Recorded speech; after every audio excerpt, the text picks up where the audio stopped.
welcome to Special Report. I'm Ken Rosato. Tonight we continue our coverage of the drone incursion across New Jersey. It's making global headlines as thousands of videos and images flood social media and news outlets like these taken over Harrison and Hudson County, New Jersey. Many observers say the drones turn off their lights once it is believed they have been spotted. Others say they can dive in and out of the water. The bottom line, there is still very little information coming from the state and federal governments, leaving local lawmakers and residents to search for answers. Joining us right now, I should mention first that South Jersey Congressman Jeff Van Drew is raising the alarm about the possibility and drones are controlled by a foreign source. In a letter to President Biden, he wrote, quote, "It has come to my attention that the New Jersey drone incursions may be an operation by the Iranian government to undermine the national security of the United States of America. I urge you to act swiftly." Here's what Van Drew had to say this morning on Fox News. From very high sources, very qualified sources, very responsible sources, I'm going to tell you the real deal. Iran launched a mothership probably about a month ago that contains these drones. That mothership is off, I'm going to tell you the deal. It's off the east coast of the United States of America. They've launched drones, is everything that we can see or hear. And again, these are from high sources. I don't say this lightly. The latest from Trenton, state lawmakers had a briefing at 11 this morning to update legislators and mayors on what they know. The governor was not in attendance.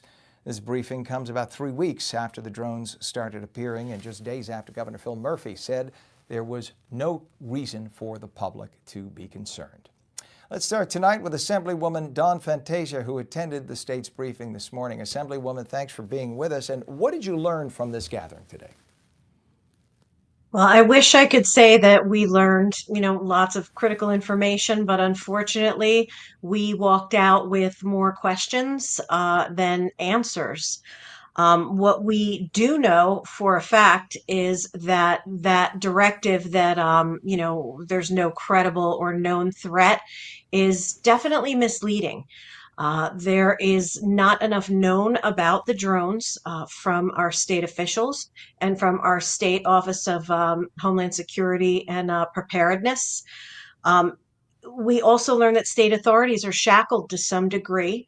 Oftentimes we've been talking about what it would take to capture one, to ground one of these drones.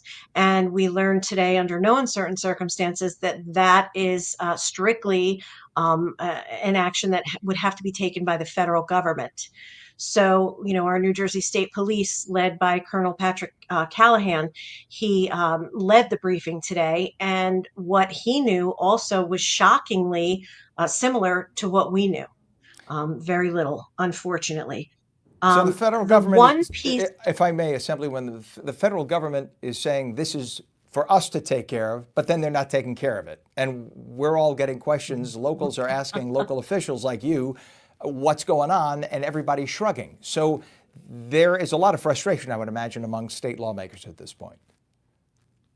Well, just, by law, by the way the law is written, the FAA controls every aspect of how we would go about, ever intercepting one of these devices or whatever you would like to call it. Now, something kind of interesting that came up, and it was a bit of a throwaway, but there was a gentleman that was speaking to us from the Department of Homeland Security.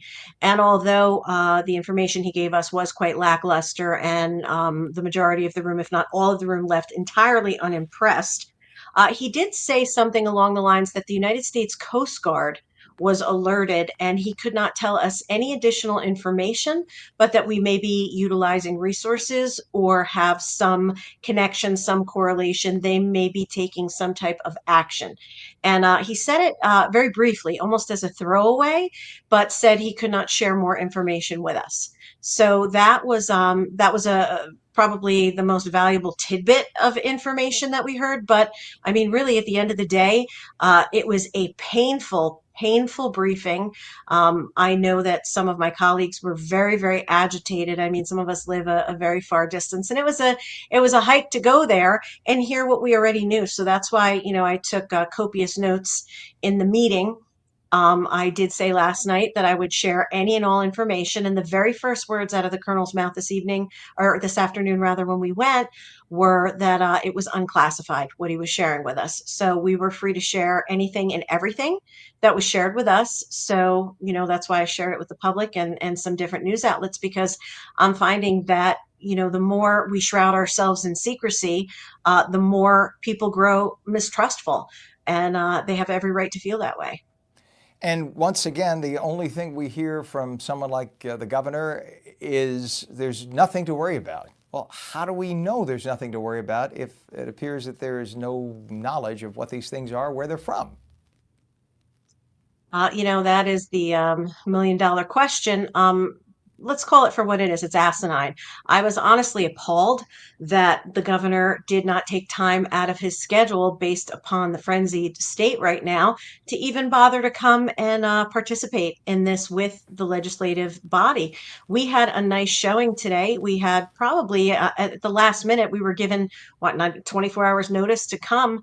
And we had about 40 to 50 legislators there from both sides of the aisle. And, both sides were fired up. Both sides were asking questions and demanding answers. And I think it was a real slap in the face to the people of New Jersey and all of the legislators that the governor did not make time for us today. I think that's outrageous. Assemblywoman, what are your thoughts on Congressman Jeff Van Drew's statement that this could be another country that's involved, maybe Iran of all things? Well, I found that very interesting. Actually, it was on my drive home that I actually listened to that, being broadcast. And if that is valid information, let me put it this way. Certainly what he shared does not conflict with anything that was shared with us. So if that really was the answer to what is happening, it actually doesn't conflict with any information that we've been given, and it actually could match. I mean, there have been multiple reports, and not just from a random citizen where authorities may question, oh, maybe they thought it was a Cessna or they thought it was this or that, because that was another line of hooey that we were given today, that we don't understand sometimes, the public, what a drone is compared to an airplane. Well, we actually had, law enforcement officers that were reporting this and calling it in, and these were drones coming off the water.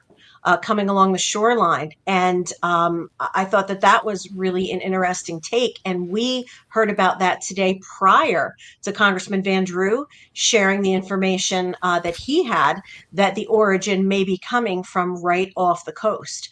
So those two pieces of information, they really do work together.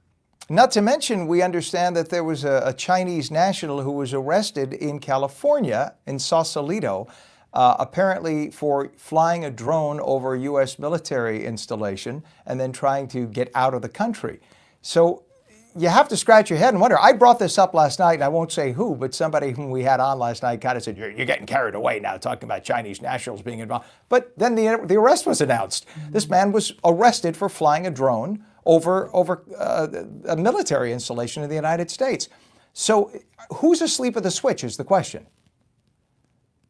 Well, we got some information, because last night one of the clarifications that I thought was very important to get, and that Laura and you were discussing last night, who were the agencies involved, right? I believe Laura said, who's the adult in the room? Who's in charge?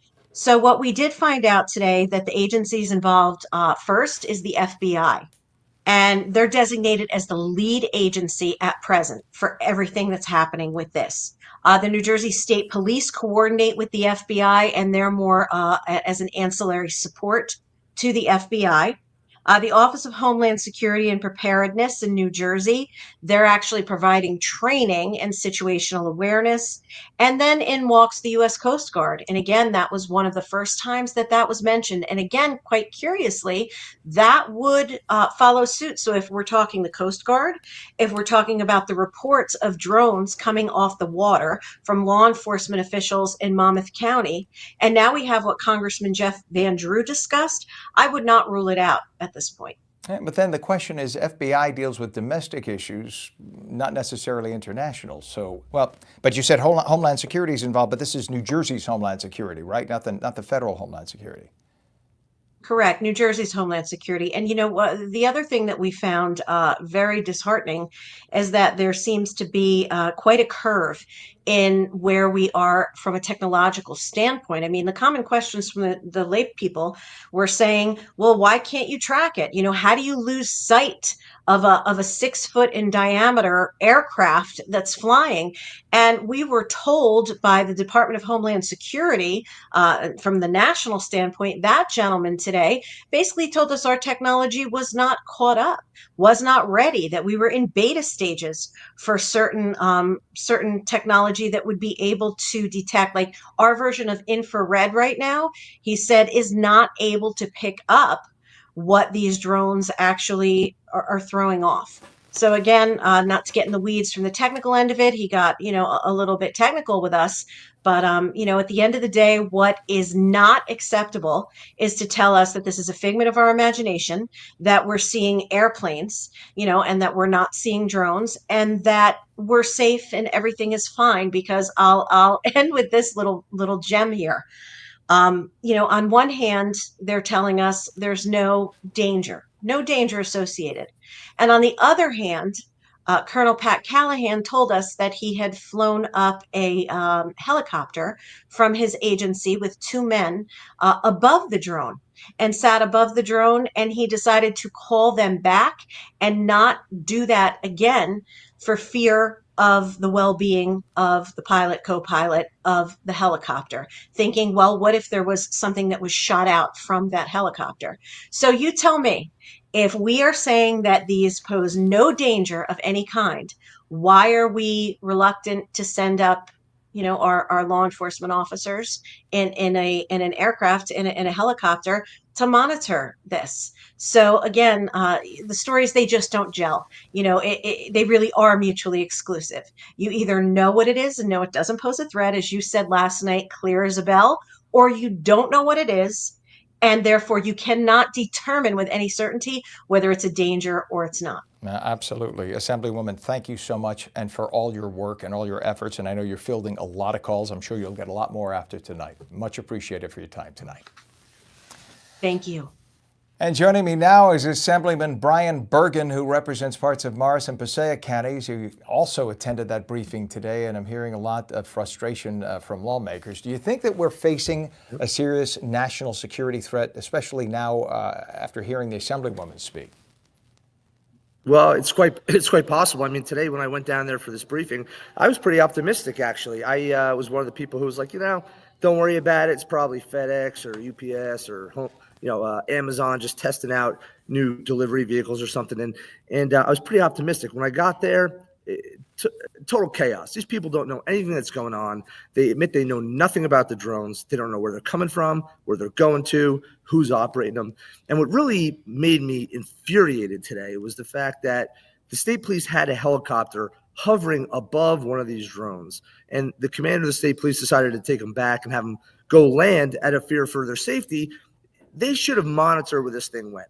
30 minutes later, the same colonel says to us, it'd be really helpful to know where these things land and take off from. And I'm like, well, why did you freaking follow it with your helicopter? I mean, it's mind-blowing the incompetence we're dealing with on this particular issue. We have the resources, we have the manpower, we have the expertise, we have the money. There is no reason why we should not know what's going on here other than ineptitude. And not to mention the federal government. Why, at that point, you would think if they thought this was a potential danger to state law enforcement, why wasn't the federal government called in at that point? Why wasn't the military called up? When you think about this, we have almost $1 trillion in the budget between the U.S. military and our national intelligence agencies, $870 billion for defense, and then another $100 billion for intelligence. And yet literally nobody's doing a darn thing right now. There are dozens of these drones. This isn't a lack of resources. This is a lack of action. It's what it is. It's a lack of action. Do we still have a president in charge in Washington right now, or did he decide to just go off to Delaware and sleep?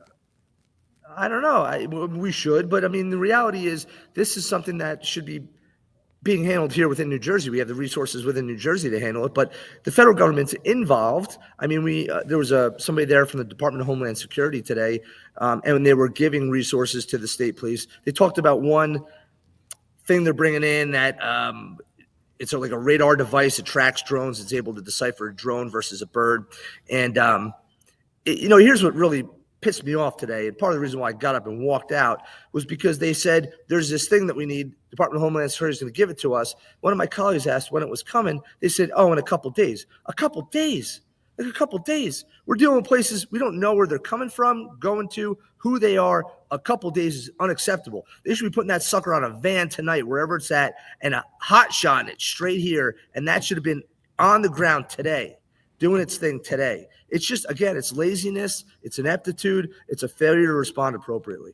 Look, we have Joint Air Force Base here in New Jersey that has lots of helicopters, military helicopters. These people are trained for a living to do this. There's no reason why, if we don't know what this is and who these people or where they're from, et cetera, why are the military helicopters going up and escorting these drones out? You don't have to shoot them down, but escort them out, or at least make a very clear, send a very clear message to whoever's operating the drones that this is the last time you're going to send them up until you identify yourself. Yeah, just follow them to where they're going. I mean, look, I want to be very clear. I don't blame the military for this. I was a military attack helicopter pilot, an Apache pilot, and so I don't blame them for this. They need to be called into action. The resources need to be tapped by the state. We need to take advantage of the resources around us, and it's a matter of them, the state police, the FBI, the Department of Homeland Security here in New Jersey, identifying the resources they need to solve this problem and getting the friggin' resources. If they can't get it just by asking, tell their legislators, and we'll go to the governor and demand they get the resources. But, I don't blame the military here. It's not their job to run around states asking what they need. It's the state's job to identify issues, ask for support when they need it. I think we have all the resources we need right here. I mean, all we're asking you to do is to follow the friggin' drone to where it lands. If you can go up with a state helicopter and get eyes on it like they did, watch it.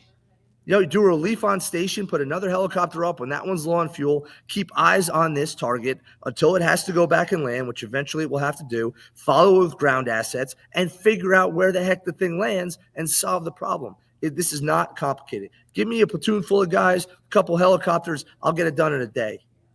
Who at the state is responsible for this? I mean, does the buck stop with the governor? Oh, yeah, of course the buck stops with the governor. All the resources are at the governor's disposal. The National Guard's at the governor's disposal. The state police at the governor's disposal. All the resources belong to the governor. And we have one of the most powerful governors in the nation in terms of the flexibility to do things. He should be doing stuff, and he's not. He's talking about how it's not a credible threat, and he's over easing the population and not taking the necessary action to do what's right. And quite frankly, we are a leaderless state right now. The governor's not leading. The colonel of the state police isn't leading. We need people who lead to get this done. It's not happening. All right, Assemblyman Bergen, we know you're fired up. We appreciate you taking the time and joining us tonight. And please, if you get more information, reach out to us. We'll get you right on the air and get this out to the folks. We appreciate you. Thank you so much. You got it, man. Thanks. You bet. And joining me now is a former Secret Service agent who served under President Bill Clinton, a 9/11 survivor, and a cybersecurity and counterterrorism expert, Matthew Ferrante. Welcome to the show, Mr. Ferrante. Thank you for joining us. Thank you. Thank you for having me. You bet. The presence of these drones now raising alarms about safety and national security risks. You heard the other guests we had on tonight. What's your take on this?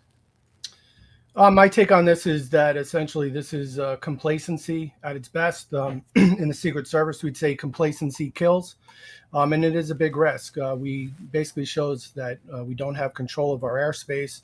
We don't know what's up there, and there is a risk to these devices being up there. So that would be my take on it. If the government is telling the truth that they don't know what these things are, then yes, it's a risk. It shouldn't be up there. Well, then the question becomes, what would the federal government do in this case? If the federal government does not know and they're not doing anything about it, then at the very least they are severely negligent in their duties. And if they do know and they're keeping it quiet, they're not at least telling us, look, we have some idea about this, we have it under control, we can't tell you about it. then they're not being honest and forthright with the public, a public that's spending $800 billion a year on the military. So really, what is it that they should be doing right now? Would it be normal for them to at least come forward and say, we know what this is and you have nothing to worry about? Or is that just not on the page for them? To a point, they may be having an ongoing investigation. They may have identified some sources of the operators of the drone, and they're expanding their investigation to make sure they get all the potential threat actors identified. That's one thing that they could be doing, or essentially they don't know what's going on.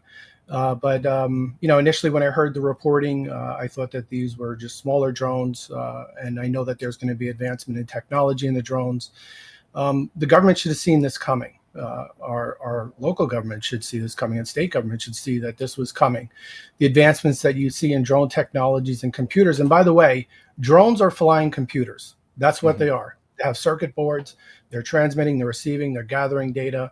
They work much in the same way. Computers could be used for good, or they can actually be used for destruction. And we see the same destruction going on in Ukraine. Not to say that this is being used for the same way in Ukraine, but it appears that there's some type of surveillance capabilities that these things are running on the environment. So in terms of national security, at what point does the federal government have to step in and supersede the state at this point?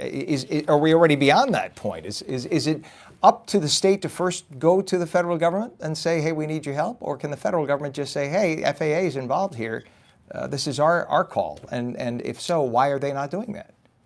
Well, I respectfully, I don't think that's the appropriate way to do it. I think the collaboration of local, state, and federal authorities is the best way to do it, through a collaborative effort.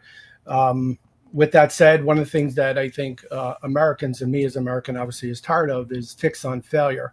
Like I said, they should have foreseen these threats as oncoming, and they should have mitigated these beforehand. Now that these things are here and it's present, then they're going to have to work collaboratively to fix these different issues and identify them, which I am a little bit perplexed to say the least, to understand why they haven't been able to identify these drones. It's a little bit frustrating, to say the least, why they wouldn't be able to do that. Well, you heard Congressman Van Drew earlier say that he has it on authority, that a good authority, that this is something from the Iranian government. And if that happens to be the case, and this is Iran flying drones from some point at international waters to the east and flying them in, which, by the way, that makes me wonder, because I thought drones have maybe 45 minutes to an hour of flight time. So they'd have to be pretty close to the shore to be launched right from our shore in order to come into this point and then fly back out and not collapse somewhere. But if that is the case, then who is really responsible for dropping the ball? Well, a few things. I mean, I just want to comment on the fact that they're blaming this on Iran. Maybe it is Iran. My understanding of Iran is that they're a regional power. The sophistication of the drones, I think, is one thing to look at. I like to look at evidence before I can actually say, oh, this is clearly a signature of Iran. I don't know what the motivating factor of Iran would be specifically, other than potentially terrorism or to cause some level of chaos. But I think just blaming it on Iran, I wouldn't go outright and say that. In terms of, what was the second part of your question, sir? Well, who would be responsible for dropping the ball if it turns out this is Iran and we've had more than a week of this happening and nothing's being done? Well, that's going to be the military, the U.S. federal government, and it goes all the way up to our commander-in-chief. You have to remember something. When you work in government, which I have, you are a public servant. You're there to serve the public. And they have to have accountability across the board. It's not about pointing the finger or passing the buck. You have to take individual responsibility and accountability for the actions. And that's at all levels. And I think Americans are tired of people passing the buck to others. There has to be accountability, including at the highest levels of government. Well, if this is something that's emanating from within the borders, a lot of this could come back to the borders, because we've had an open border now, as we know, for 3¾ years with no idea of who might be crossing. We had 20 to 30,000 Chinese nationals alone who've come across, tens of thousands of people from all over the world in both friendly and unfriendly countries. Has our government just simply dropped the ball when it comes to protecting us? I mean, that is the primary goal, the reason why 13 colonies joined together and formed a federal union, was to protect this country, right? To ensure domestic tranquility and have a common defense, to hearken back. Did they totally forget that? I don't think they forgot it. I think people go into government for good reasons, for great reasons, to protect the people and to do good. With that said, I think that bureaucracy is one of the issues going on when you've been in government for a long period of time, 20, 30 years. Maybe you become complacent, like I said at the beginning of this. But do I think they dropped the ball? Yes. The advancements in technology based on Moore's law doubles every 2 years. We see AI, by the way, the drones, we got AI integration, facial recognition.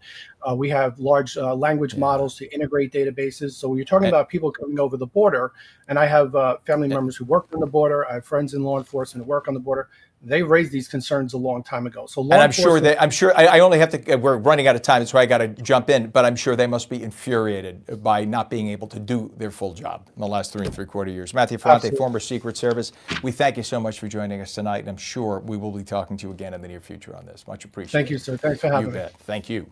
We are continuing our special report on the concern of the drone sightings across our region, and now we go to Pete Trabucco, a nationally recognized travel and aviation expert. He's a licensed pilot, he's an author, and Pete's here to shed light on how drones are tracked and how they're impacting our lives and what the future of this technology may look like. Pete, thank you so much for joining us today. You've heard all of this, and these drones that these people are seeing are not little drones that you give your kid for Christmas, right? This is something the size of a dining room table or an SUV. So this is something that could pose a major threat to people, correct?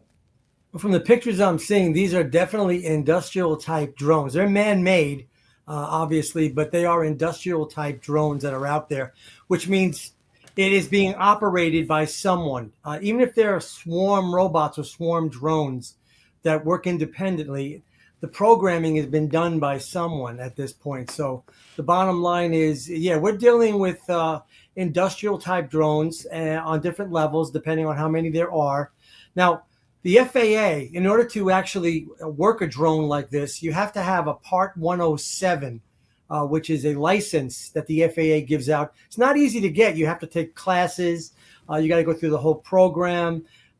They certify you. They certify the drones you have. And the license, it only costs about $175 to get it. But it's a program. And it's something that a lot of ex-military people do when they retire. They work for companies and basically do, just basically fly these around for the companies,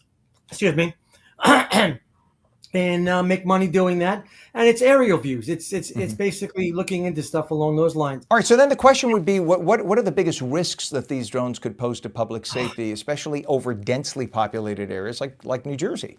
Well, absolutely. That's a problem, because if they're independent, again, they're doing their own thing. Now, as a pilot myself, and again, some of these drones have come close to airports, Picatinny, as well as Fort Wadsworth and a few other places, and it seems to be expanding.